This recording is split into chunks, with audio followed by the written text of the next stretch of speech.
Red Kid. La Cinémathèque française présentant une exposition consacrée à René Goscinny et le cinéma, on s'est dit, tiens, Red Kid, avec son Lucky Luke approximatif sur l'affiche, ça a l'air d'être une bonne idée pour évoquer Goscinny. Mais on nous a prévenu d'emblée. Ah non, on ne fait pas comme la dernière fois avec Fernand Reynaud, hein. C'est déprimant à force, on ne parle pas de la mort de Goscinny. Même si c'est tentant, parce que d'abord il est mort à l'endroit même où avait été construite la Statue de la Liberté, 100 ans auparavant, à Paris, près du parc Monceau, et parce que c'est tout de même presque unique, une mort comme ça en pédalant pendant une épreuve d'effort chez le cardiologue. D'ailleurs, Goscinny, c'est le cauchemar du cardiologue. Depuis 40 ans, tous les jours ou presque, ils se font interpeller par un de leurs clients avec « Attention, hein, vous n'allez pas me faire comme avec Goscinny, hein !» Mais on vous rassure, en ce qui nous concerne, voilà le résultat de notre dernière épreuve d'effort à nous. Tout va bien, on peut continuer, et puis on avait dit qu'on n'en parlait pas, on n'en parle pas. Donc, Red Kid. D'accord ? Pour cette adaptation turque de leur Lucky Luke, Goscinny le scénariste et Maurice le dessinateur n'ont sans doute pas croulé sous les royalties, si l'on en croit leur présence plutôt modeste au générique. Ils n'ont peut-être même jamais entendu parler de ce film. Oui, Lucky Luke est très connu en Turquie, très connu, très populaire, et là-bas, il s'appelle Red Kid. Et Jolly Jumper s'appelle Duldul, et les Dalton, les Dalton. Alors pourquoi le film s'appelle-t-il Red Kid et pas Red Kit ? Eh bien, nous n'en savons rien parce que notre niveau de langue turque est finalement assez modeste. Il est possible qu'il s'agisse d'une contrepétrie turque, mais désolé, nous ne l'avons pas bien comprise. En tout cas, c'est bien en Turquie qu'ont été tournées les premières aventures de Red Kit au cinéma, bien avant Terence Hill, bien avant Jean Dujardin, et quand on dit bien avant, c'est bien avant. En 1974, réalisé par Aram Gülyüz, il y avait eu Attini Seven Cowboy, le cowboy qui aimait son cheval. Avec Red Kit et avec Duldul. Dayan Düldül, Oklahoma'ya az kaldı. Baksana bu yol gidilir gibi mi? Anamı ağlattı. Et avec les Dalton.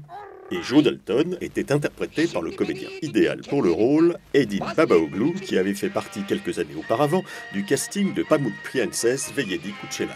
Si, vous connaissez l'histoire, mais pas sûr que vous connaissiez la version turque. Attention, c'est très triste. Annem, ben çok küçükken öldü. Babam başka bir kadınla evlendi. Alors, on n'était déjà pas mécontent d'avoir découvert Attini Seven Cowboy, que l'on peut maintenant voir aisément un peu partout sur YouTube, et tout de même c'était une époque où on s'amusait bien en faisant du cinéma en Turquie. Maintenant ça a un peu évolué, et pas sûr qu'on s'amuse autant. Pas sûr qu'on s'amuse du tout en Turquie d'ailleurs. Tiens, la preuve qu'on s'amusait bien. Cet autre film, datant de 1967, Shifte Tabanket Tamat, le marié aux deux revolvers, un film qui a un petit rapport avec le sujet, puisque le héros est un employé de banque qui s'endort au milieu de sa collection d'albums de Red Kit, et il rêve qu'il devient Red Kit. Annem, ben çok küçükken öldü. Babam başka bir kadınla evlendi.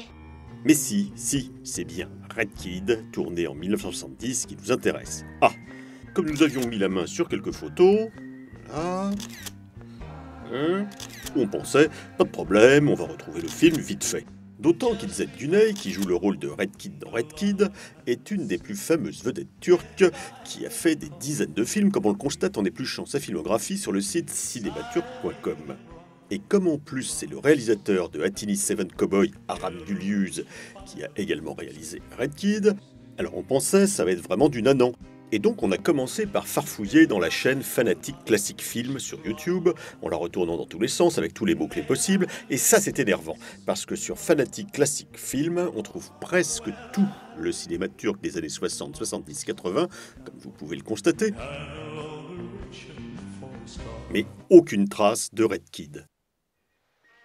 Mais on a trouvé une piste, en cherchant Red Kit plutôt que Red Kid, sur un site russe, proposant de fournir un MP4 gravé sur DVD, mais pouvant être délivré uniquement à une adresse russe et pouvant être payé uniquement avec une carte de crédit russe. Alors on n'a pas insisté et nous avons fini par nous rendre compte que nous avions un peu présumé de nos capacités. Parce que nous allons vous faire un aveu, on a en fait tout essayé depuis des mois pour le retrouver, ce Red Kid. On a harcelé les vidéoclubs du monde entier, on a écrit à l'Université des Beaux-Arts d'Istanbul, on a mis sans dessus dessous les collections de VHS de nos amis turcs, nous étions même prêts à aller fourrager dans les tréfonds du dark web au risque de glisser nos adresses IP dans des coinstos bizarres. Les résultats, rien.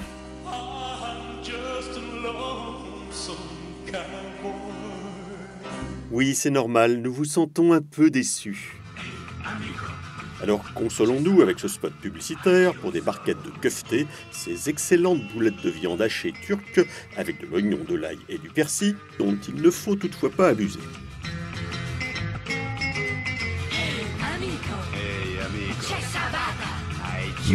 D'ailleurs, il a pas un peu grossi, Lucky Luke? Non?